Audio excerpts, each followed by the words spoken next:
Hi, I'm Gary Bolton. I'm the president and CEO of the Fiber Broadband Association.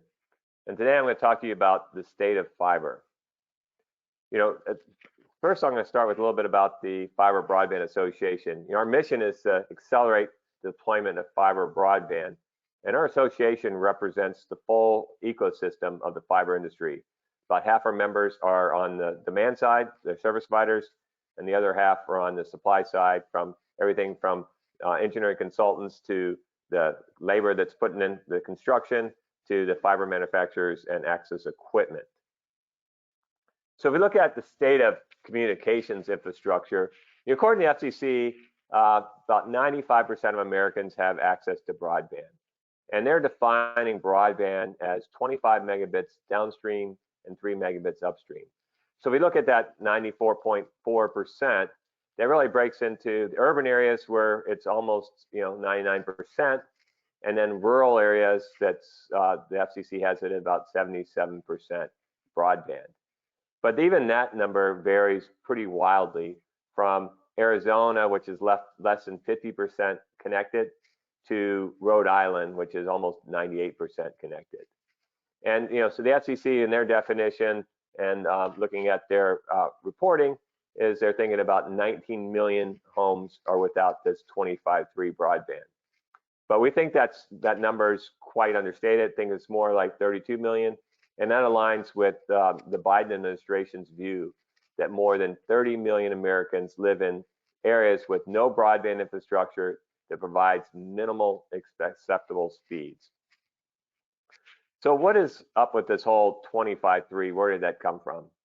So if we start at kind of back in the internet, when the mid 90s, when the internet started going, the internet was delivered. You dialed in over your twisted pair, and what that was over a phone line, and so you only had so much bandwidth, back then, right? If you can remember your 56K modem and so forth.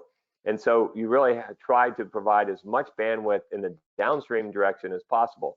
So if you can think about like a 10-lane highway, and if you have rush hour, you'd point 9 of those lanes, into work with 1 returning, and then at 5 o'clock, you reverse that and have all the lanes going all the way to the traffic. But we went from the 90s where we were connecting to the consuming data, and then we started in the 2000s building upon that with social media, and then started getting into mobile broadband and so forth. And now we're in a point where the internet is the fabric of our lives, and everything is connected, from our thermostats to our doorbells and so forth. So when you look at then, about a year ago, we ran into this whole thing, the global pandemic. And what that did is that changed the dynamics of the internet completely. For overnight, we started to go work from home and school from home and telehealth and so forth. So you can see that, basically at the beginning of the pandemic, we saw in areas like Jacksonville, Florida, where 73% increase in the work from home, to areas like Silicon Valley, where that increased 133%. So what was everybody doing at home? Well, we saw that they were spending a whole lot more time on their computer, right? So went about 6 hours a day on the computer, doubled the amount of time they're spending on their smartphone. And luckily, people weren't sitting around watching Netflix as much as I was fearful of. So if I look at these applications, I could say, well, let's look at, if you're going to be working from home, you're going to be on Zoom or Teams or some kind of video conferencing. And that for 180p, that takes 2.4 gigabytes per hour. So if I break that down to what that really means, is it means that you need about 5.3 megabits per second in both directions. And so if you're a family of 4 and you and your spouse are both online doing Zoom videos for work, and both your kids are doing your online schooling, you're going to need 25 megabits upstream. And so, if you look at that, that's where, if you have any problems, that's where those networks start breaking down. It's on the upstream side. And so we did a study back in April of last year and started looking at what are all these things that are starting to drive all this demand for upstream capacity, and that's, work from home, the video, but also, uploading files and YouTube content and so forth. And so then we started to look at, well, of these two, bidirectional video conferencing, it's really exploded throughout the pandemic. And the key applications, top and first and foremost is, connecting with friends and family. So since everybody was, stuck at home and not being able to get out and be able to see people, they were spending a lot more time doing FaceTime and video conferencing. And of course, we see the work from home with business and Zoom conferencing. But then, schools went online overnight, and then healthcare. We saw things from, the hospital near me was doing 4 telehealth sessions a day prior to the pandemic, and now they're doing 1,100. And so this kind of behavior and these dynamics are going to continue post-pandemic. So if we look at kind of where we are heading with bandwidth, we take a look at Ookla speed tests. And so right now, on average, we're seeing that the average American uses about 180 megabits downstream and 65 megabits upstream. And if we compare that to about 5 years ago, it was about a third of that, right? Where we saw about 55 megabits downstream and about 19 megabits upstream. But what we saw is that this growth, this bandwidth demand is growing at about 27 to 38% or 27 to 28% a year. And so if we extrapolate that out, what that shows is that in the next decade, we're going to need about 1.5 gigabits downstream and 600 megs upstream. And so you see a lot of these, now with the Biden plan coming out and putting fiber in and looking, a lot of call for symmetric services. You see a lot of groups pushing back and saying, America doesn't need symmetric bandwidth, and all you need is downstream. And so why is that? Why is they arguing against upstream? So if you look at the chart on the left, at the upper left corner, you'll see that the blue area is fiber to the home. So fiber to the home is absolutely, fiber is the fastest connectivity. But cable, that red line right below it, does pretty good. So, on downstream, cable does a pretty good job. Of course, wireless and DSL don't do quite as well, but, there's a big gap. But then when you look at upstream capacity, this is where cable falls down. And so basically fiber to the home stands alone. And so all these other technologies, whether it's wireless, cable, and so forth, they're going to be arguing hard that you don't need all this upstream capacity. But if you look to the right, we did a study this past year at what we call in-home rationing. And so the poorest performing group in rural America was wasting 11 hours of time a week, 11 hours a week, waiting for bandwidth. And so if you can think of it like hot water in your house, where you're saying, don't use all the hot water. Well, this is what a lot of families are doing right now as people are working from home and going to school at home and so forth, is they're saying, don't use all the bandwidth, get off, don't be streaming Netflix or watching video games. Just wasting a lot of time waiting and trying to ration the internet. And so where are we from a fiber connectivity perspective? Is that we now, as of the end of last year, we have about 22.5 million homes connected with fiber, and we're passing about 50 million homes, and that's been growing at an average about 9%. What's really interesting in 2020 is that 88% of the CapEx investment in fiber was from small providers. So what you saw last year is that the large incumbents had taken a pause on their fiber deployment because companies like AT&T had met their merger obligations with DirecTV. They had to do 12.5 million homes of fiber to the home. They completed that project. Verizon had done a big push on Fios, and they had a pause, and then we saw a lot of the tier 2s go through bankruptcy and so forth. So we saw a little bit of pause on the kind of what we call price cap carriers. But what we didn't see is we saw a lot of deployment from 1,100 small providers. And that's because what we find is communities around the country that have been left behind have to take matters in their own hands to be able to launch either with their rural electric co-op or their municipality or some way to be able to get broadband to their community, because fiber is jobs. So we look at, okay, what is the opportunity now for being able to get funding for all this fiber do we need to deploy? So there's the Rural Digital Opportunity Fund, RDOF, that's run by the FCC.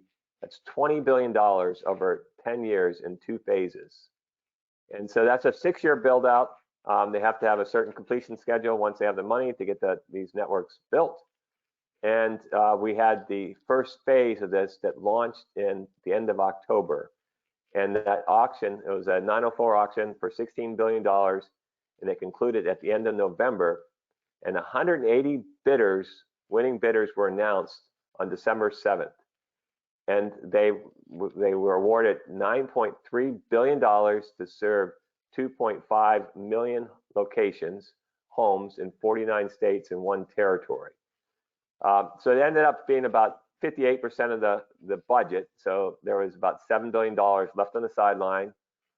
That's okay. That can roll into the next phase of the auction. The good news was that 99.7% of those awards were at least 100 megabits. The better news is that 85% of the winning bids were in the gigabit tier. So that's great news for fiber. The bad news, the horrible news, is that 85% of everything else was awarded to Elon Musk and Starlink. So $900 billion was given to Elon Musk to be able to launch LEO, low Earth orbit satellites. And so if I look at over to the left of this, I see these purple dots, and this is kind of the 642,000 locations that were awarded to Starlink. And that's either what I call the Eastern Appalachia, kind of from Alabama up to Maine, across the Appalachian Mountains, and then on the Pacific Northwest. And so if we were to take what Starlink has presented and be able to map that out, and we modeled this in a study to say, okay, if we were to take these, Starlink was able to launch 12,000 satellites, and they were going to be able to get the theoretical limits of about 20 gigabits per satellite, and these satellites were perfectly aligned in orbit, and we could have, the ideal possible case. And so what we saw is that 56% of these RDOF locations will not get the broadband promised.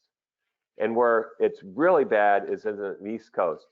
On the East Coast, that Eastern Appalachia, that even under best case, and if that's all this capacity is only dedicated for these RDOF locations, they're only going to see peak allocated bandwidth around 8 megabits when they really need to be somewhere in that 15 to 20 megabit range. While the mountains west doesn't look so bad, what we found is that if Starlink, which they've already promised, is going to be offering this capacity to non-RDOF subscribers. So there's military bases and other, they're going to be selling this bandwidth to other subscribers. So even if they only use 20%, only 20% of that capacity to non-RDOF subscribers, that will mean that only 22% of the RDOF locations, these 642,000 locations, will get the bandwidth promised. So this is a huge disaster.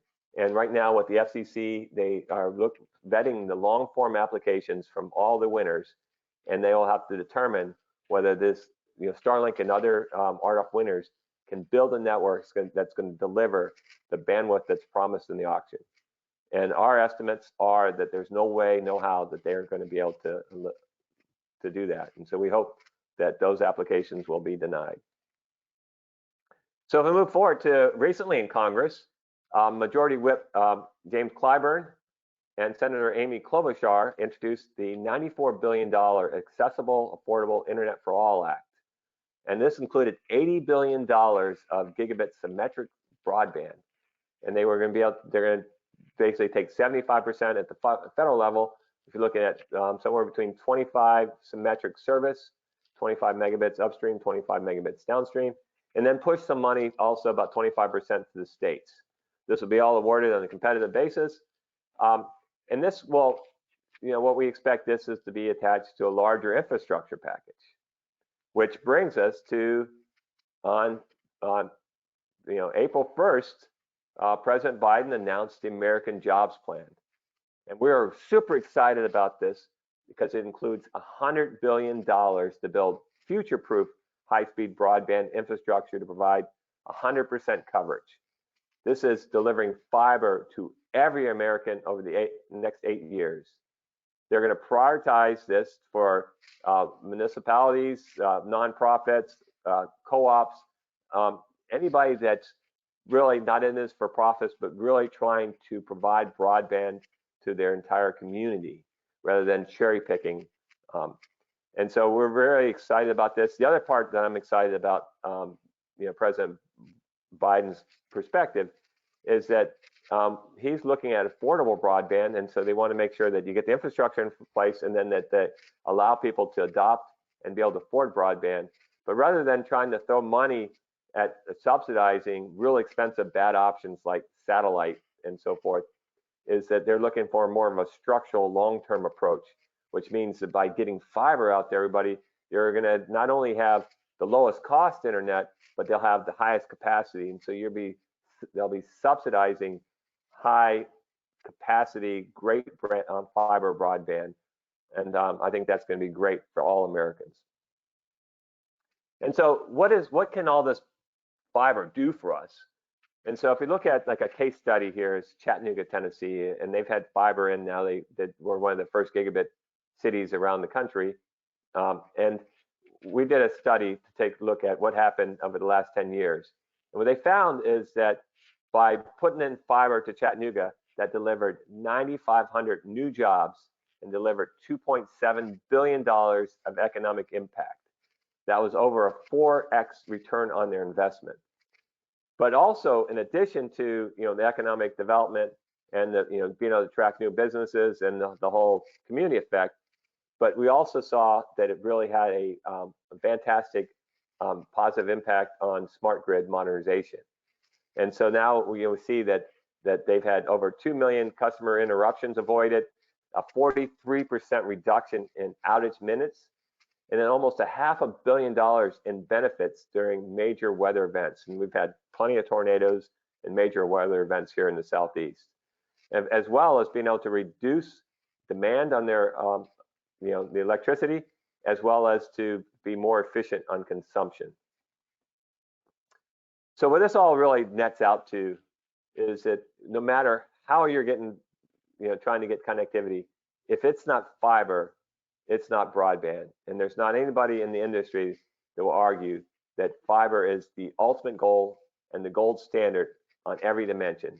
It's not only the fastest possible way to deliver capacity, but it's secure, it's sustainable, it's the lowest cost from a efficiency and maintenance perspective. It's the lowest latency, so you don't get all those delays, and it's super durable and reliable. This is a future-proof network. So just kind of the quick key takeaways is, the whole pandemic, online school has really changed the dynamics of the internet and the network. So we're seeing all these symmetric applications. And now that we're all doing these mission critical things at home, whether it's a home business or working from home for the corporation or school from home, quality of bandwidth really matters. And then we're also very fortunate that we're entering this massive fiber investment cycle. We're seeing both tons of money on the public side being matched with private capex investment. We're going to have fiber through the Biden plan deliver every American over the next 8 years. And this fiber is really critical infrastructure. Fiber means jobs, it means economic impact, it means smart grid modernization, and it also means the future. And being able to have that fiber allows us to get to a 5G future. So, think about what is the sustainable definition of fiber and broadband. It's not 25.3 or 4.1 or whatever these things that we've been doing in the past. It's really being able to get fiber in there and having a sustainable, future-proof network. So thank you very much. My email is here, so please reach out if you have any questions or if there's anything I can do to help your community.